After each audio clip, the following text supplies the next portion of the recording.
Okay, so welcome everyone. My name is Sharon Fisher. I'm the current president of Soroptimist International. The topic of today's webinar is Exploring the Road to Equality, the subject of the President's Appeal for 2019 to 2021. In Kuala Lumpur, I invited members to get on the virtual bus and go on a journey to understand the United Nations slogan, "Leave no one behind." Knowing that women and girls were at risk and gender equality through sustainable development goals was imperative. As Soroptimists, we work tirelessly for education, since that is a game changer. But there's many who can't start or complete their education and so are left behind and may never reach their full potential. If there was no violence against women and girls, if there were no harmful traditional practices, would that be a world of gender equality? So what would it take to make that happen? Well, of course, starting at the top, where most of the countries of the world are at the table at the United Nations, trying to agree on global policy, Soroptimist International is there, working with many like-minded organizations, an excellent team of United Nations representatives, and many volunteers to influence global policy. But that alone does not move the needle on the change that we need. Instead, that change happens when people work together locally, regionally, and nationally. We need to influence our own communities and our own governments, member states, to make a stand on issues, to be on the right side of issues before they even arrive at a United Nations meeting.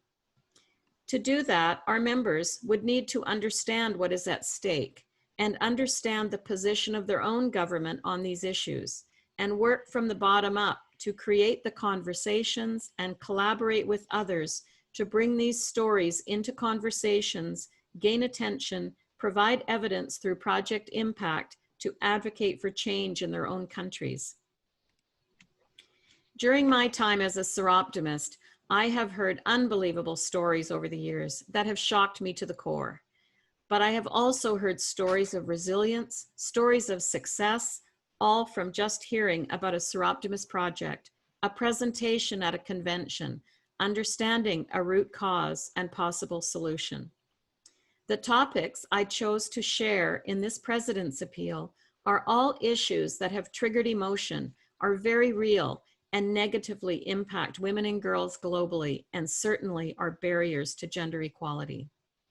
I wanted all of you to become experts in these conversations. My personal experience in bringing any of these topics up in a conversation locally were that some did not even believe these things happen. Some did not want to talk about them because they were so horrific to imagine. And many think they only happen someplace else. And many felt it was someone else's problem to deal with. And so the first step was to encourage our members to understand. My response to friends and family is, if this was happening to your daughter, to your mother, to your sister, to your friend, would you feel the same? Women and girls globally are at risk for all of the themes of the appeal. No country is immune. With our bus as a traveling classroom, we could learn together.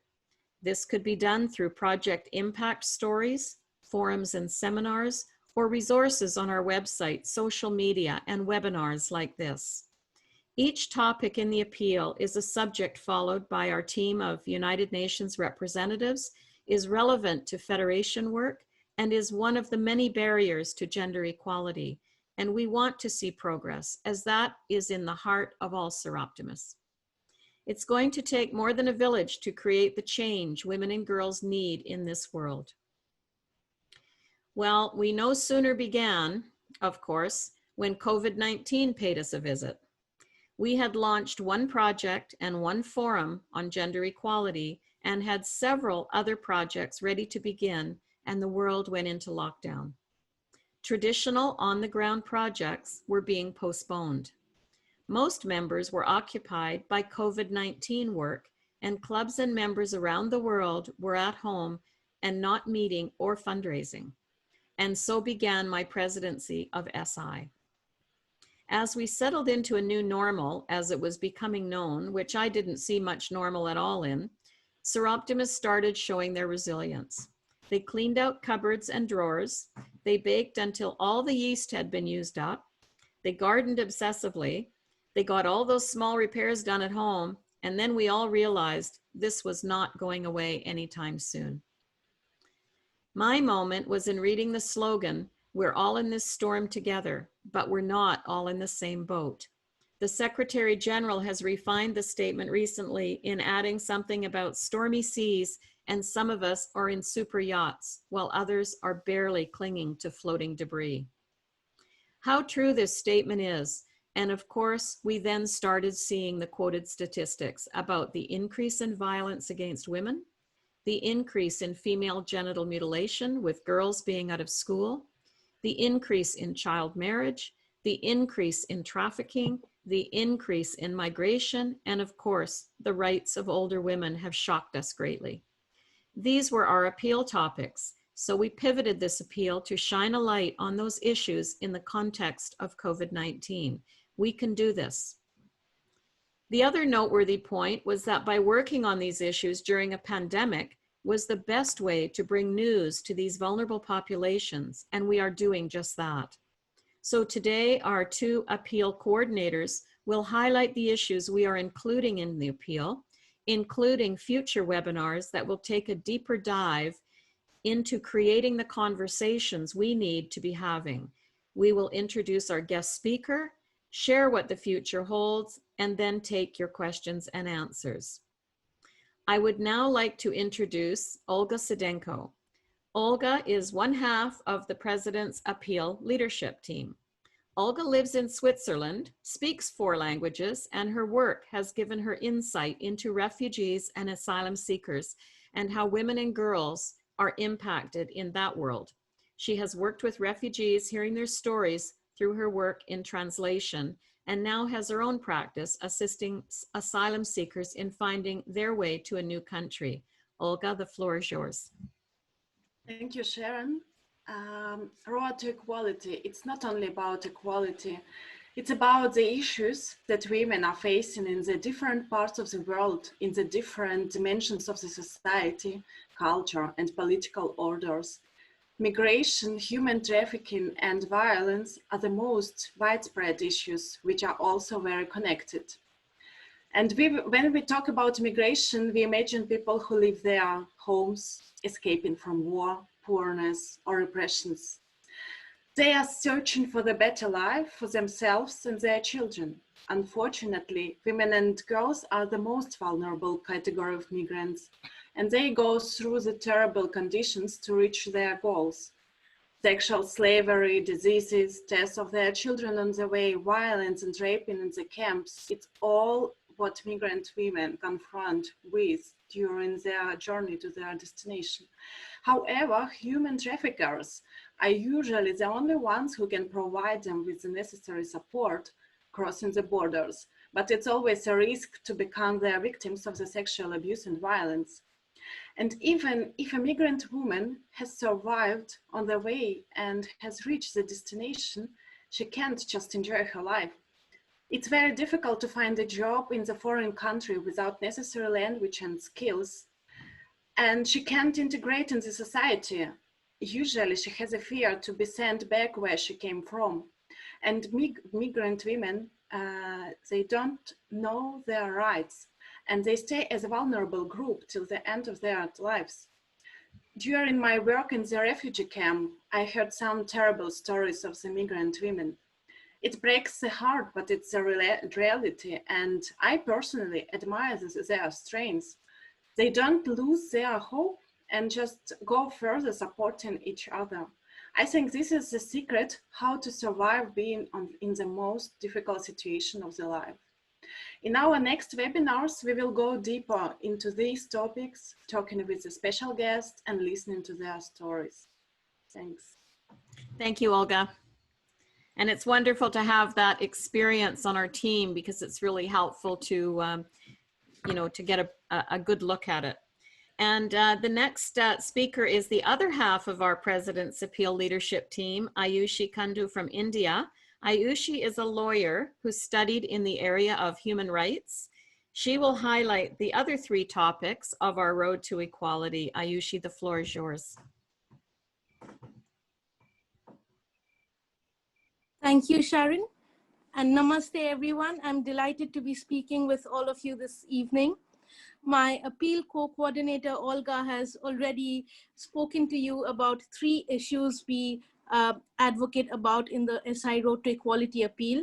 And I will take over the three remaining areas and discuss with you in details. Let me begin with this thought. Imagine you are 10 years old. Suddenly, your family forces you to get married to a man who is probably double your age. You don't even know his age for sure. All your life so far, you wanted to complete your education and become a doctor so that you could help people in your community. And the very next morning after your wedding, you're shoved into the kitchen and told that this will be your place henceforth. While you should be spending time with your friends playing games, you're instead trying to satisfy the whims and fancies of your husband and his family. Imagining ourselves in such a situation itself causes us utter distress. Sadly, every 2 seconds, a girl becomes a child bride. Almost 15 million girls each year are forced to sacrifice their dreams, education, and rights to get married. They end up getting pregnant soon after marriage, even before they're physically and mentally prepared, which leads to further health complications. Sadly, during the COVID-19 pandemic, cases of child marriage have hit the roof, like all the other areas on which the Road to Equality appeal focuses. Young girls are forcefully married off by their families for monetary considerations because families are struggling to survive the economic hardships that have been brought upon them by this pandemic. Child marriage, as we understand, is an evil which perpetuates gender-based violence and inequalities in a girl's life throughout her lifetime. And data suggests that unless we act urgently, an extra 1.2 billion, let me repeat that number for you, 1.2 billion girls will be married off before attaining legal marriage age by 2050, which is only 30 years from now. At Soroptimist International, we understand this urgency to end this harmful practice of child marriage and have thus included it as a part of our President's appeal. We are strongly committed to securing, enabling, and empowerment opportunities for young girls so that they can lead fulfilling lives. And just as we are concerned about young girls, we also recognize the importance of securing the interests and rights of women when they reach old age. We believe that the efforts to educate and empower women and girls should not end or become futile when women reach old age. Thus, older women is another topic of SI Road to Equality President's appeal. Throughout a woman's lifetime, her socio-economic status is rooted in a division of labor that assumes her primary involvement in society to be in reproductive labor, unpaid household work, and caregiving.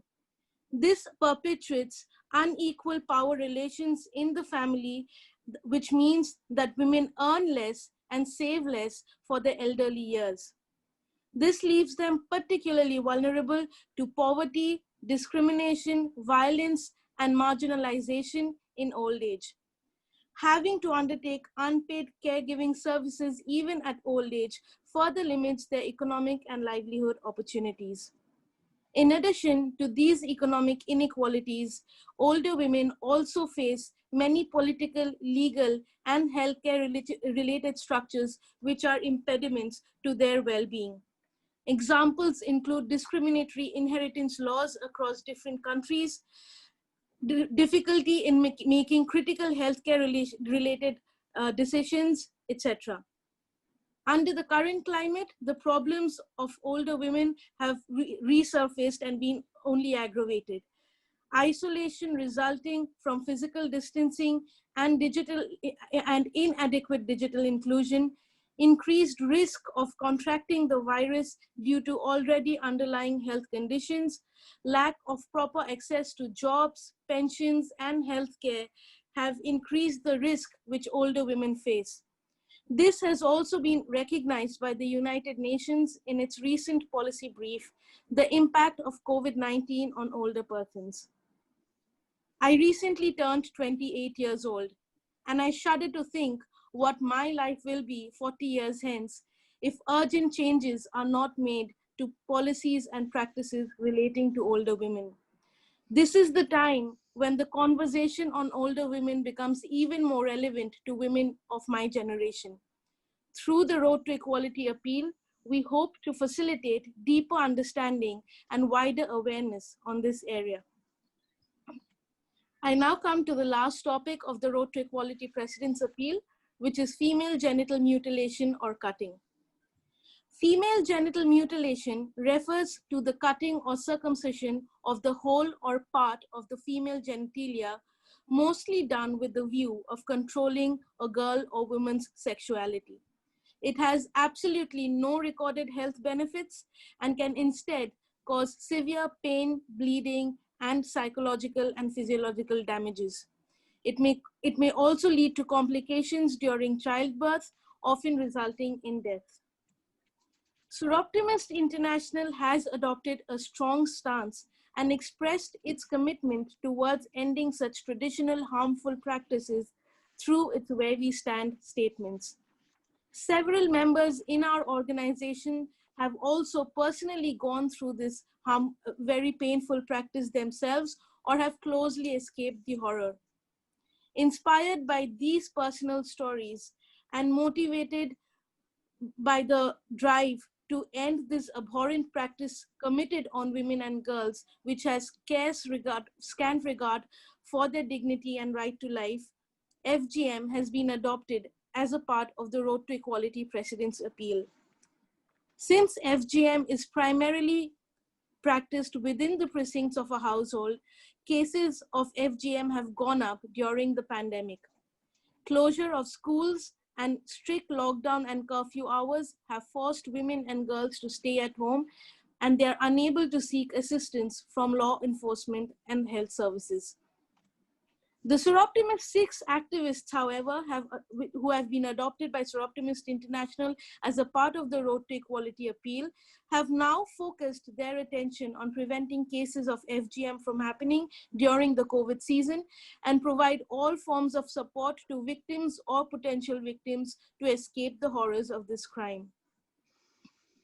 Soroptimist International partnered with Global Media Campaign to End FGM, or GMC, in 2019 and launched the Soroptimist 6 project. GMC trains and supports activists in different African countries who change norms and mindsets within their own communities.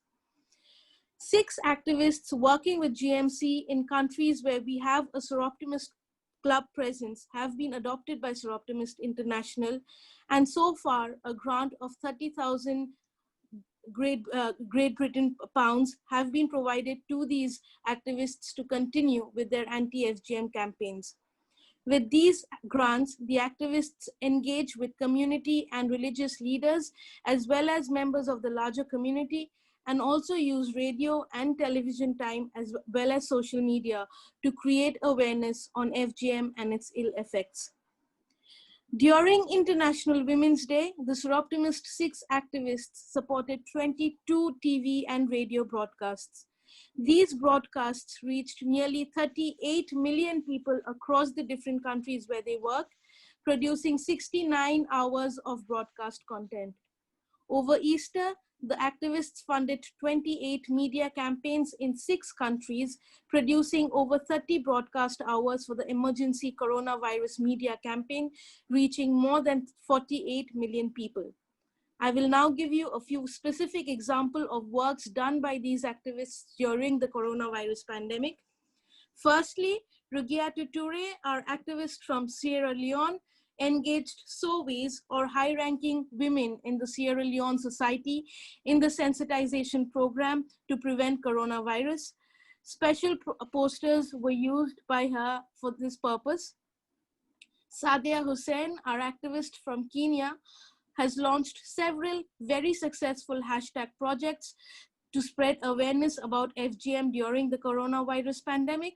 These hashtags have been trending widely on social media, the most recent one being hashtag End FGM Prevent Corona. And you can see some of the posters which she has used for this hashtag campaign on this slide. She has also designed posters with messages which have been widely circulated in markets and shops, and has done several radio talks and TV show talks with religious leaders and healthcare experts to end FGM for the prevention of the coronavirus. She has also recorded videos for mainstream media. Gift Abu and Ayodeji Bello, our activists from Nigeria, have been promoting campaigns online and through radio and TV to dissipate information about FGM in light of COVID-19. We will now see a video where some of these activists from Global Media Campaign who have become a part of the Soroptimist 6 project speak to us and thank us for the support that Soroptimist International has extended to them. Thank you so much, everyone.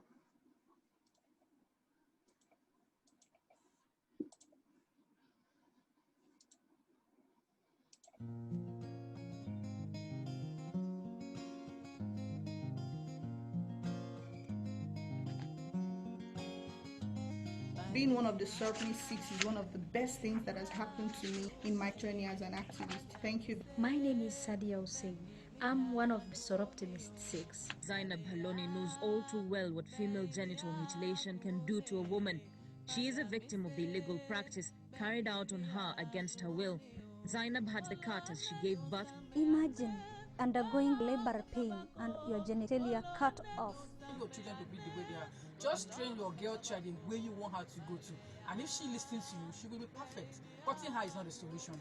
I'm also producing a radio drama on FGM. Through their support, we've been able to break new grounds, radio discussions in Kono for the very first time. We've engaged with 2 women groups, each consisting of 30 women.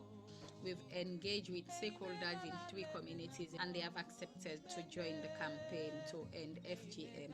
We achieved so much. We just want to thank you that the funding goes straight to the grassroots organizations.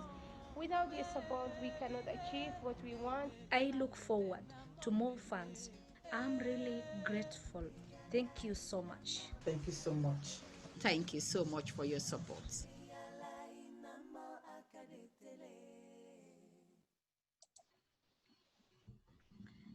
Thank you. Well done. It's now my pleasure to introduce Kayanga Wasiki, a Soroptimist and the founder of Willing Hearts, a registered charity in Canada with a focus of work with girls in Kenya.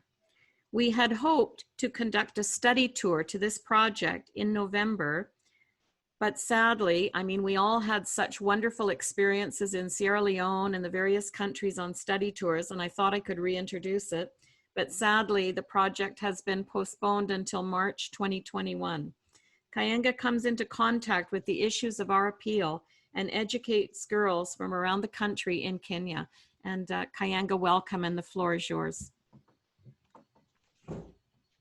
Thank you very much. And I'm very humbled and excited to be sitting here listening to all the wonderful speakers who have already spoken before me, and just to be able to share the road to equality from the East Africa's challenges and solutions part of it. So we said, my name is Kayanga Wasike, and one of the things that I like sharing when it comes to the lives of women generally is what really happens to the girls. When do the girls get in contact with the knowledge that they need so that they can be able to bring change, so they can be able to understand how important they are in the world and how in really sense they can be able to be activists of change and also agents come from the opportunity to educate the girls and the opportunity to be able to give the child, to empower them and to make them really great women as they move forward, so that we can be able to eradicate, if not work very hard with them to see that all these burdens that are going on have been reduced, if not eradicated. I start with the credentials of the African women. I'm speaking up as an African woman, growing up, born and raised in Africa, and with the most efficient beast of burden, where as women, we carry so much burden from the time we're young girls. We do everything that it takes to plow land, to manufacture children, as we have all had, even sometimes at a very early age, and most effectively, the replacement of water pipes. So we have to run around, go to the river, become the trees that have to end up becoming the firewood. So it's like we have a lot of burdens as African women. I know women all over the world go through the same thing, but I'm speaking today and sharing with everyone where we come in as the African women. And in my next slide, we're looking at the challenges that I don't know if we're able to all see my slides. So we're looking at the challenges of the women. So violence against women, early marriages, female genital mutilation, human trafficking and slavery. I'm looking at it from our context here. Violence against women here is one of the things that is really, really affecting us. In my next slide, I'm sharing the cultural beliefs that perpetuate violence. Women must be submissive to male family members in all aspects of life. I was raised as a girl in a family of many, many boys. I am the second born, and I have a brother ahead of me and many, many brothers behind me. And I had to be submissive to all of them, to their demands and everything. And if I wasn't, I had to be banged my head a couple of times in a day so that I could be able to show and be shown down, to be, brought down, that I was a woman and I had no voice in the family and I couldn't say anything. So I'm coming from my own personal experience as a woman growing up in a village, a very remote rural village in Kenya. When we look at lives like that, as we grow up, men are expected to exercise their coercive control. So my brother started exercising their own control over me when I was very young. So when I grew up, I realized that, I had to be submissive in every way. So every man, whatever they wanted me to do, I had to do it. And so this is how we grow up, and this becomes a really, really huge problem. We look at men having the rights to discipline women. I grew up in a village, in a community where women are assaulted and abused by their husbands. And I can share my mother's experiences as I grew up. Many times I went to help my mother to fight my father because I felt like she was going to be killed and I would remain alone. So I would go there and try to pull my father over my mother when he was strangling her or something like that. So growing up in an environment like this is really, really critical for the young girls we are raising right now, because I know this is more than 40 years ago, but I know girls right now who are living in the same environment that I lived in. So having such behaviors going on is where we as Soroptimists to be able to help out. When women cannot deny their male partners for sex, for example, it's like you got married, your husband paid a few cows for dowry. Here in my community or in Africa, generally in East Africa, dowry is so important. As a girl, you're looked upon as just an asset for your father. As soon as you get married, they want you to hurry quickly and get married quickly so that you can, be paid for the dowry and they can become wealthy.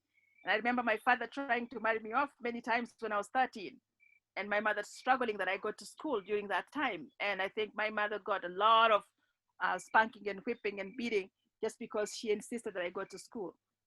So these are some of the things that we are looking into as we train the girls to really, really stand up for themselves, know their rights, and bring change and really be able to take care of each other. Sexual harassment is very normal, here. In fact, for those who know about clubs, when you go into a club and you're working in a club as a woman, every man who comes there to take a beer has a right to touch your bum and pull it around and, pull you close and do anything they want because they feel like it's normal. You're there, you're just something to be used. So they can take advantage of you in any way. When you look at sexual experience and violence, because they are they look at how we dress up. In my village, believe me, I cannot wear pants because there's a belief in the community in the rural area that pants are meant for prostitutes. So I wear pants everywhere, but when I come home to the village, pants are kept away completely. In fact, now young girls are fighting their parents and wearing whatever they want because it's now the new in thing. And many of the women stop me on the road when I'm driving and say, "You are so great. We've never seen you in pants. You went to school, you're so educated. How come you can't talk to our girls and tell them that the men are raping them because of the pants they're wearing that are so tight and all this?" So it's very, very, it's very saddening to see to it that you are judged for what you wear.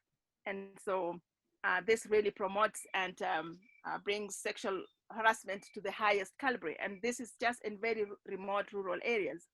When women experience violence because of how they're dressed, it's really something that we have now to stand up and say, hey, what is the best dress up?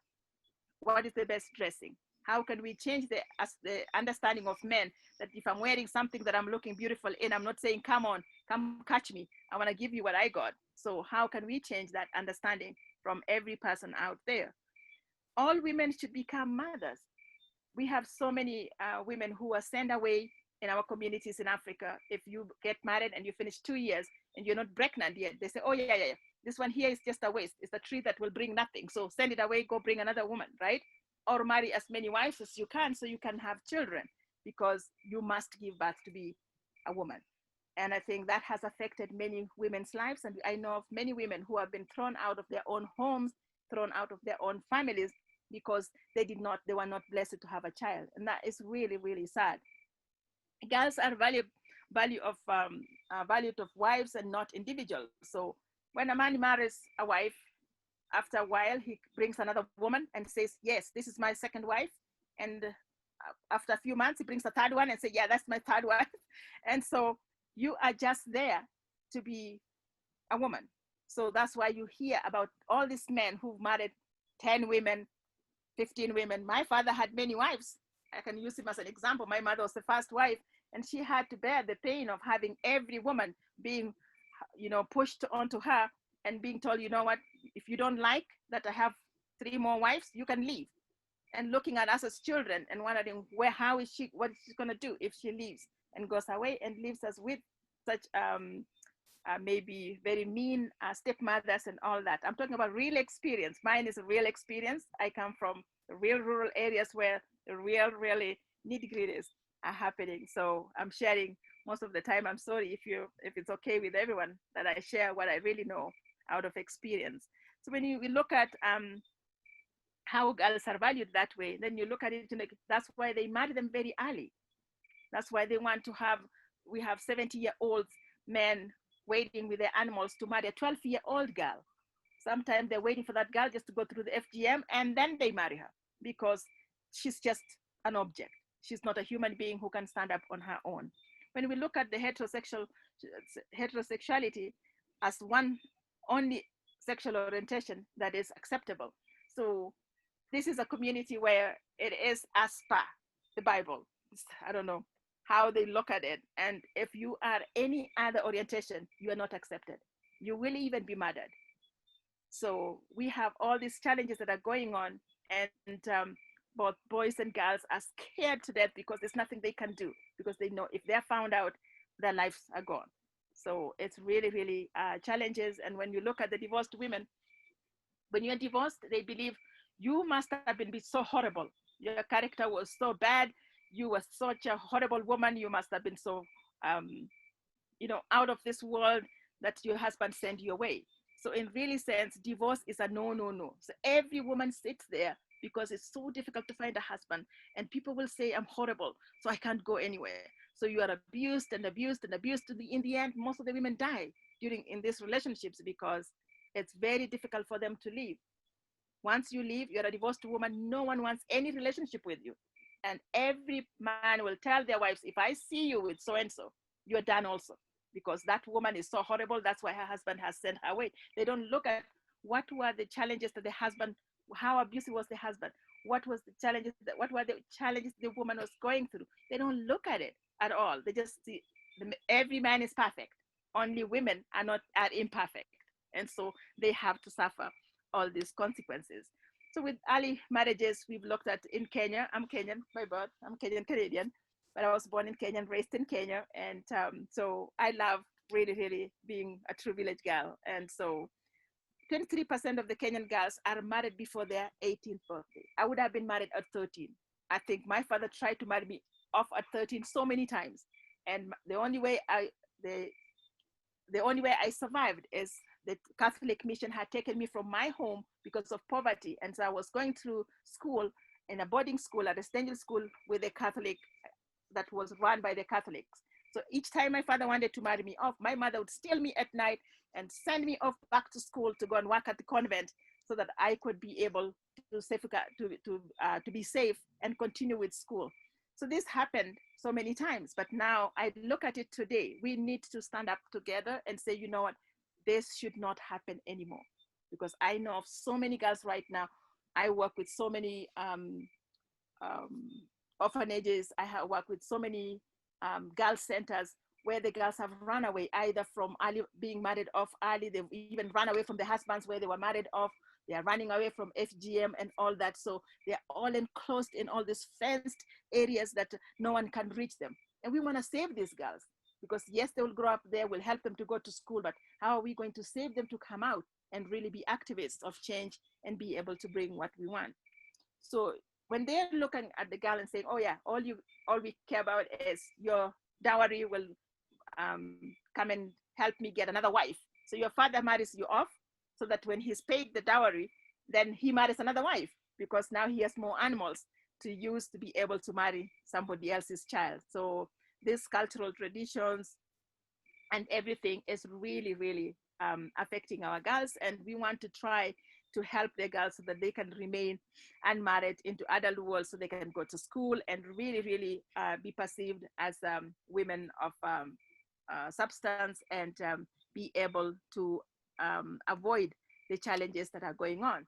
With female genital mutilation, it's one thing that is happening in so many cultures in this country, so many cultures. And it ranges from a small nick of the clitoris to the total removal of the vulva, sewing up of the entrance of the vagina, depending on that culture. When they remove a little nick of it, they're like, okay, you've become a woman. Some of it, when they remove the whole vulva, they think, okay, this is going to be the path canal of the baby. We've prepared it. And some of them will just sew up the entrance of the vagina so that you can stay a virgin until when you get married. And they do this in such a horrible way so that when you get married, then they can have you on the first night of your marriage and have your husband break your virginity, going through the thread that the scar that they had sewn up with on your vagina. Sometimes they will wait until when you're giving birth and then they will tear it so that you can be able to open up. And it's really, really a painful experience. And again, as I've said, my mom comes from the community where genital mutilation is very prevalent, and going through the process and everything, she had to struggle so hard for us not to be victims of it. But still, it is still going on right now. But people now are trying to hide the girls behind the mountains, behind the rocks, so that they can go through the FGM. And especially now with the schools closed, it's even terrible, because before it was a specific time when there was no school going on. And now, because of Corona, you can catch a girl anytime and take her behind the rock and genitally mutilate her. So it's really, really rampant right now. And we just hope that this believes that the girl would not be marriageable without it, and all the things that are coming with the cultural traditions, and they believe that it marks the transition from a girl to woman. We really need to educate our girls. And that's why I keep on saying, let us empower our girls. And we run this leadership and mentorship program where I keep on talking to the girls. It is you who will bring change. Take it, take it, take it, take it. You will bring change, and the world is going to be different if you really understand your own value and what you can do to make this difference. When we look at the human trafficking and slavery, for the victims of a new life, everybody looks at it like, okay, I'm going to have a new life. I'll have more money. I will have education, maybe prestige. And so they just jump onto the first opportunity they get and say, okay, fine. They don't even look at themselves as victims. They think, you know what? I've been promised a new life. I am going to Nairobi, for example. Us in the village here, I come from a village 7 hours from Nairobi, 7-8 hours drive. When our girls in the village here, they're going to Nairobi and they will get a good job and good life and money, and maybe some will be sent to school, and it's prestige just to stay in the village. You live in Nairobi. It doesn't matter if you live in the slum. It doesn't matter what you do in Nairobi, but just knowing we are in the capital city, when we are in the village, everybody thinks, oh, wow, that is so great. So when they get there, they really, really become serious victims of human trafficking, and they get into slavery. Some of them leave the communities to go to become house helps, into hospitality and all this. But when they get there, everything they were promised changes, and they are sold out to men, become wives, become prostitutes. They are sent into brothels so that they can be used to make money for other people. And you know, for the trafficker who is trafficking them, they're going to sell them anyways, and they feel prestigious that, you know, this year I sold 100 women to this brothel, or all this. So you hear about all these brothels in Nairobi closing up and being how is it said, being found out by the police, and all being cracked down and everything. It's really, really true story. It's happening, and we all have to join hands to bring this difference. Some of them, as I said, they go out for domestic service. Some go for as sex workers, and they're given a really, really hard time out there, and it becomes really difficult. So I will make it short and say, you know, keeping women out of all these challenges is one of the things that we want to do, so that we can be able to speak up. We want to be able to be the ones bringing the solutions that we need to see happen. With the solutions as the violence against women, we want to keep trying with prevention programs, education, education, education, scale up what we do, so that the study of what is happening and what we can do about it and how well we can do it is one of the things that should be key on the top. I thank our SI president so much for really bringing this in the limelight, because I know by the time your time is over, the world will have changed, because these are some of the solutions that we've been waiting for a long time. Make penalties for domestic violence really, really harsh. How can we advocate that in all the governments, so that the penalties are really harsh? Because like in the village here, every girl who is impregnated by anyone, you know, if you go and negotiate slowly, you know, under the table and say, I'll bring one goat, and then the person gets away. They're not even taken to court, right? How are we going to make this change? If we have any money, increase the funding for support for services for victims of domestic violence. How are we going to do that together? Change the way family courts handle cases involving domestic violence. For example, a husband assaults the wife, they go to the chief, and the chief says, you know what? No big deal. You go behave yourself, cook for your husband good food, and next time he's not going to beat the shit out of you. That's not what we want to do. We want to make sure that they can understand what it is. Help women to be economically independent. How can we help women to be economically independent? The only way we can do it is also teach them, and as Soroptimists have programs that can be able to really empower them and change their lives. So that a woman is empowered, all these things she can handle. But when they have nothing, and they're being very submissive to their husbands who bring in everything, most of these things will not change. When we make education and equal opportunities for women as a law in every country, I think people will look at it differently and say, you know what? I need to make sure that my daughter is educated, because the chief will come to arrest me, the government official will come to arrest me. So education is important, and it must be for every woman everywhere. With early marriages, I said we empower girls with information, skills, and support them through the networks. This is one of the programs that we are running, and I hope and invite everyone on the call today. When this will happen in Kenya, if we can make it, we will really, really see a true girls leadership and mentorship program that is really, really working, that really rallies with what we are talking about today. Provide economic support and incentives to girls. How are we going to do that? And their families. Really, really look for all these girls that are needy, that are really living in very, very poor conditions, and be able to help and provide economic incentives to their families so they can be able to be taken care of, so that they can be able to have the very, very basic. Educate and rally parents and community members to understand the challenges that the girls face. We live in communities where no one talks about what is happening. People don't even care what's happening right in their backyard.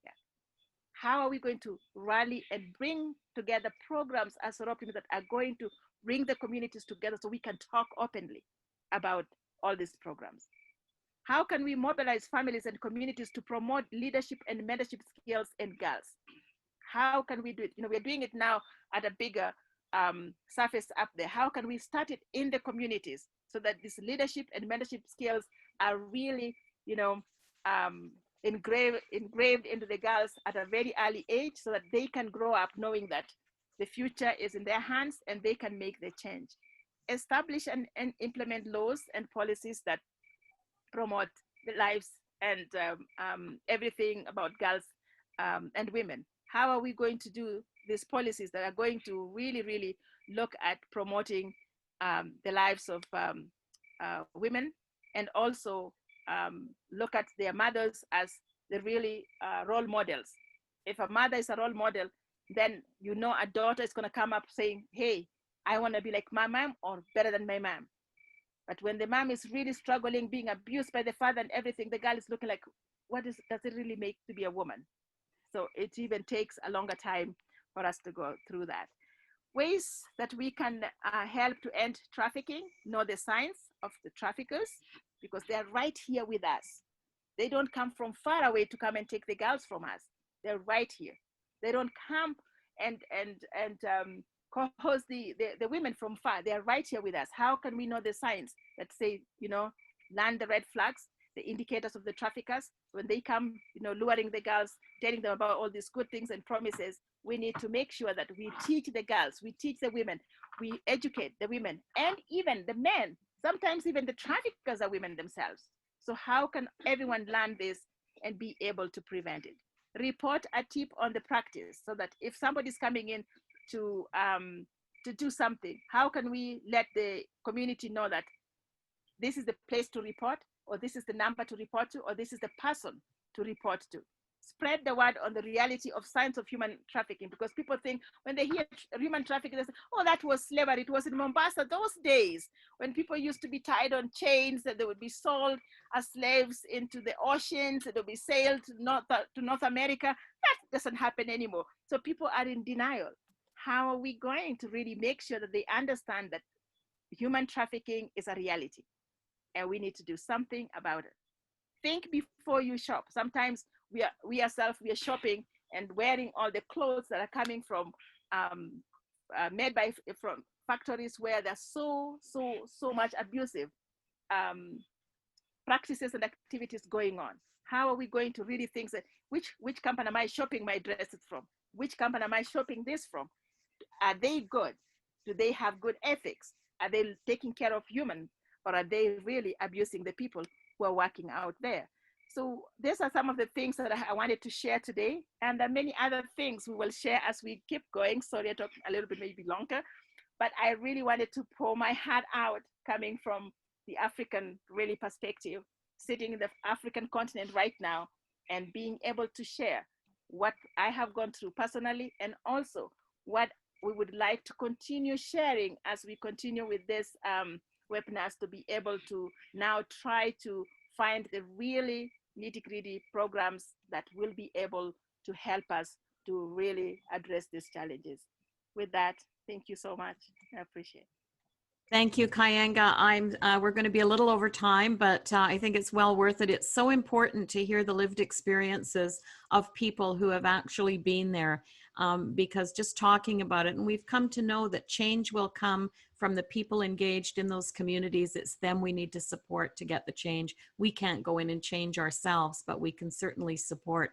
So I just want to say I met Kayanga through a Soroptimist friend of mine who thought I might enjoy meeting her for coffee one day near my home in Canada. And I really didn't have time, and I thought, oh, I better go and meet her. And it's just I'm so happy I did, because we just connected, and and I know we're going to hear a lot more from her and do a lot more with her projects. So thank you so much. I think it's been very well received today. And Kayanga spends part of her time in Canada and part of her time in Kenya. And as she said, she moved her family to Canada years ago, and now she's back in Kenya doing her service work, and they're back in Canada. So she's not exactly the most popular person at the moment, I guess, because you're sharing your time between the two countries again. So, but it's lovely to hear from you. Thank you. And I'm going to talk a little quick to get through this, but over the last months, we have also noted that many clubs around the world were responding in their own unique ways to the pandemic. We knew this would become a topic for our United Nations meetings in the coming years, and so we created a Google form to share your work. The themes for CSW, Commission on the Status of Women, and other international United Nations meetings will be for sure in the future related to the pandemic.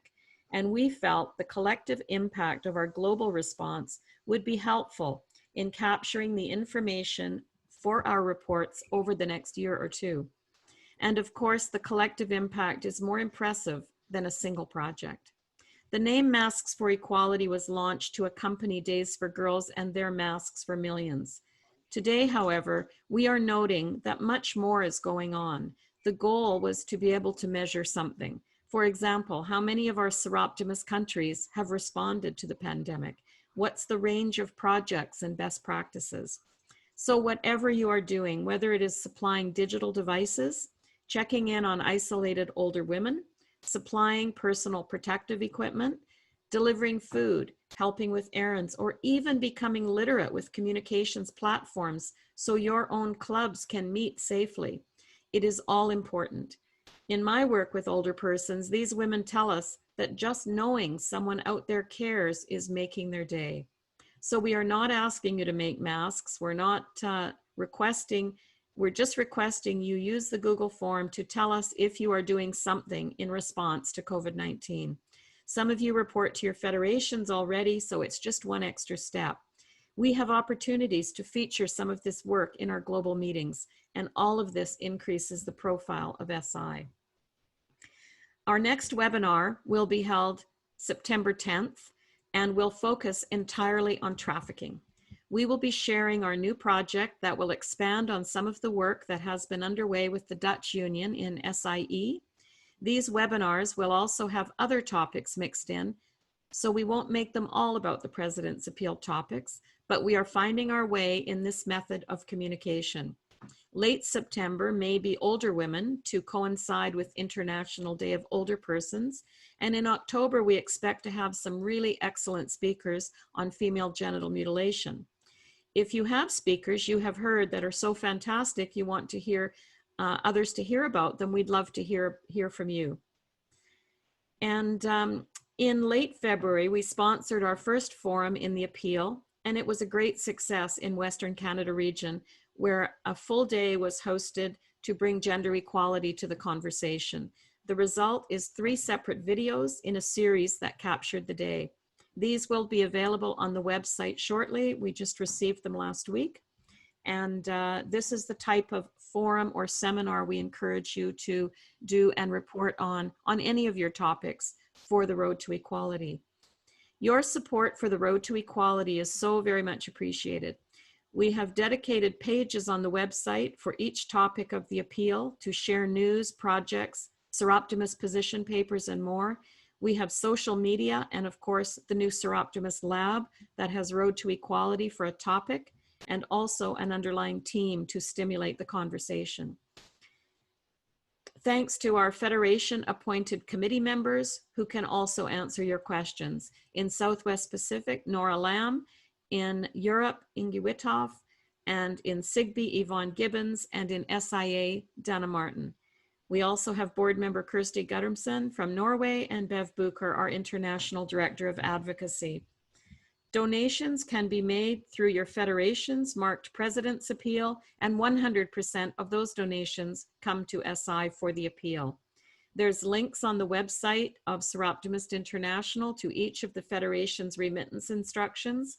Also, if you want to wear the Road to Equality pin, they are available through Hilary Laidler in the UK, and I also have a supply.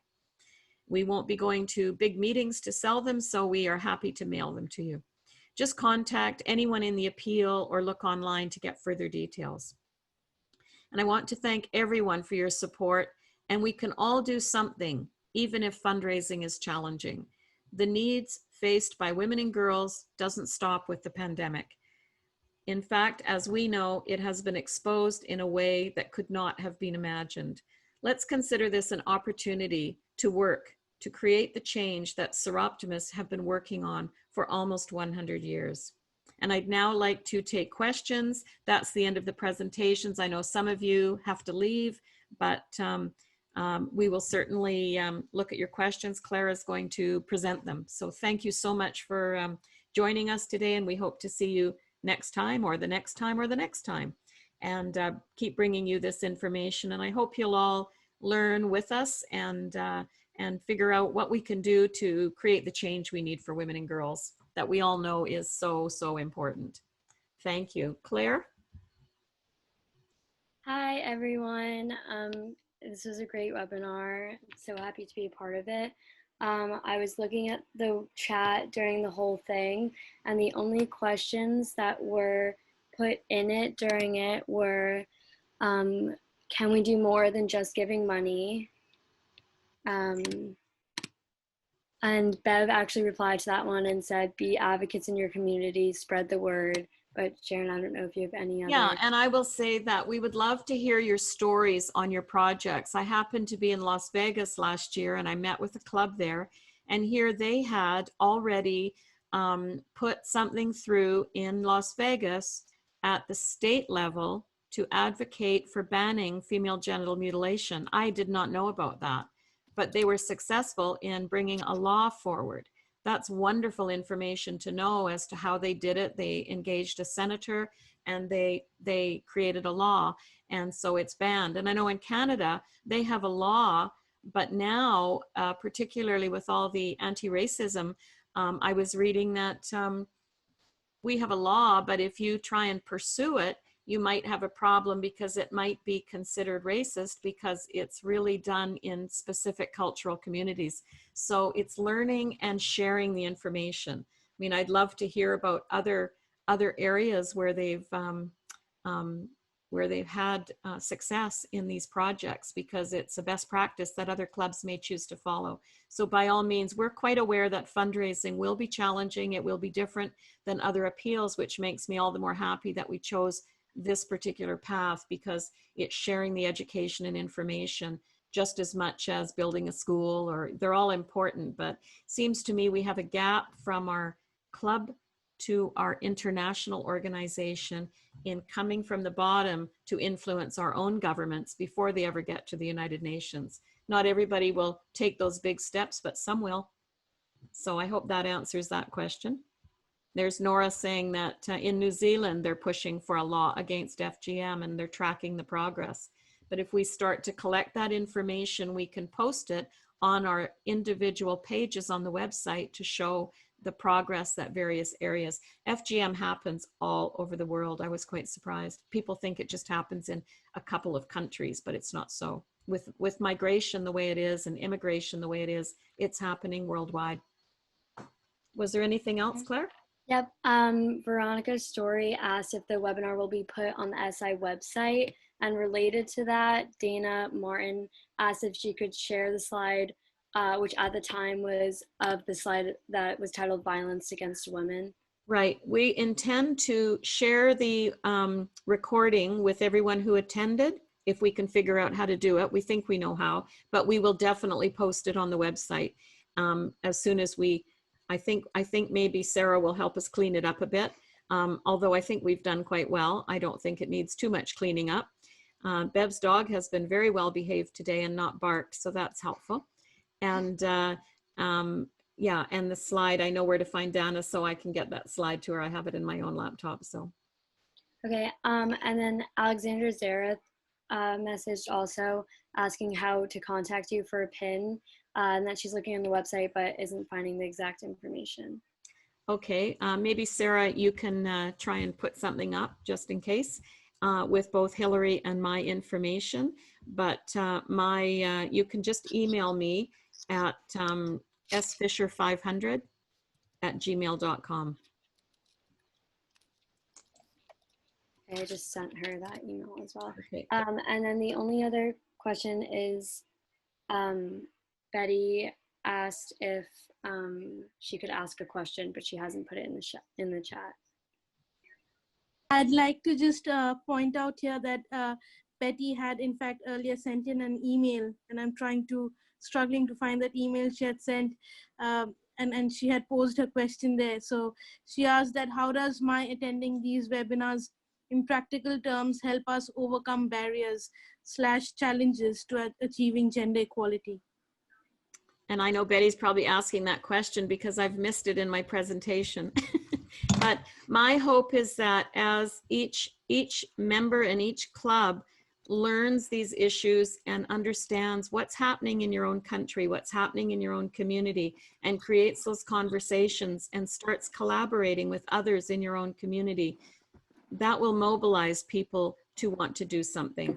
And that's, to me, as you go up the ladder, if you will, to your own federal governments who attend all of these international meetings and agree or disagree to policies that are being put forward in the agreements at the UN, our United Nations representatives are also working with like-minded organizations at the top level with UN Women and those various organizations to influence what's presented to the member states. They need to come together. Those member states, when they come to these meetings, need to, like, they will have a position that's developed long ago. We can be part of the voices in that position. And then little do they know, we've got people at the other end encouraging also. And the hope is that they will come together and agree to what we think is right. You don't always get it, but right now the pushback that's going on with the political climates the way they are and the way the world is, it's actually quite frightening, because we've made quite a bit of progress over the last few decades, but it's all at risk right now because of the craziness that's going on in the world and the various, not just the political climates, but clearly with COVID, with the financial aspect of it, it's alarming, and we certainly don't want to lose the ground. So the more people engaged, the better chance we have of avoiding any regression in those policies. I think I've answered it. Sharon, I'm seeing a couple of things related to specifically engaging with and educating men and boys. That looks like it could be a potential future topic. And I also saw a question to me privately about how to save the chat if the individuals on the call want to do so. And if you go down in the chat box to the bottom, there are 3 dots on the right that if you click on them, there is an option to save chat, typically. I just want to see, nod your heads if you see that. I see the dots, okay. But they seem to be against a particular message.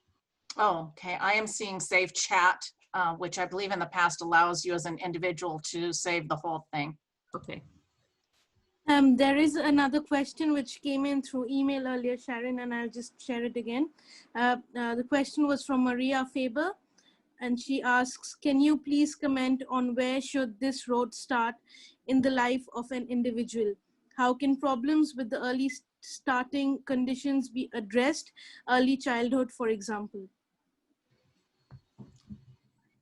I wonder if she means as an individual Soroptimist member or as a girl or a woman that's potentially in a bad situation. I mean, I always believe in educating your children or your daughters on Kayanga's project. Why I was so attracted to it is what she does is she brings 200 girls from around Kenya that have been recommended by the headmasters of their school to come together to an 8-day camp where she teaches them about FGM, child marriage, teaches them self-defense, encourages them to develop a project while they're there. And when she goes home, when the girls go home, they recruit 15 of their friends to then share that information and do their project And then the projects are submitted for judging so that the next year, the top projects are brought back to mentor the next group of girls. And they're in their 10th year. We're going to sponsor their 10th year with 200 girls. And that's the study tour I was hoping to do, because then we could meet these 200 girls and all of the members that come together to help put on this event, and really teaches them everything. And those are the kinds of programs that I think teach girls there's other options than what they're presented even by their parents sometimes. There's also a question about where they can find the Google form to fill out their involvement with COVID. It's on the SI website, or you can talk to anyone in the appeal and they'll send you a link. It's been on Facebook. Ayushi, maybe you want to answer this? So if you are following the Road to Equality page on Facebook, we've shared the link in there several times. You can personally get in touch with me if you want the link. You can go to the website to look for the link. It's really everywhere, so you should be able to find it on Facebook itself. And it's just a matter of a couple of questions and press submit, and then we just collect it on a spreadsheet. And if you want to say more, that's good too. Somebody also asked, Patricia Fisher asked if they could put some of this material on their club websites.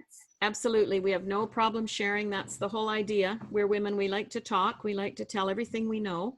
And we just want to be sure we've got lots to tell, so absolutely. The last question I have is, Brooke Grayson asked if they could have copies of the slides that were shared today. Yes, and they should be within the video, but we'll figure out if they can be done separately and posted online.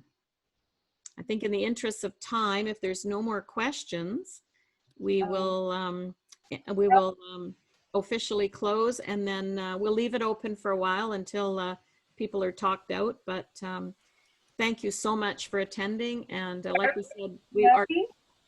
Yes? Yeah, I'm Mamta Ghosh here. I'm speaking from Bangalore, India right now. I'm president of SI Bangalore. Just one thing that I would like to share, since we are all connected. You said we'll be having our next webinar sometime in September. Yes. So could we take up one particular universal problem that is, very common to all countries, and discuss about how we can go through this, solve, and look into some solutions so that we can all adapt to it. For example, take rape or domestic violence. Like, it'll be nice to know what other countries are doing about it and what are the laws. Maybe we could, adopt something that some other country is doing. Right. Yeah. So what we had designed originally was to take the 6 topics of the appeal and drill down on those topics, with the next one being trafficking. But we're also very open, because this can go on for some time. We're very open to doing this on an ongoing basis, and that's a good idea. Maybe even having them in between or something. Yeah. Universal problem that is happening in all the countries. So we look into solutions also is something I would like to see or listen. Right. Thank you so much. Thank you.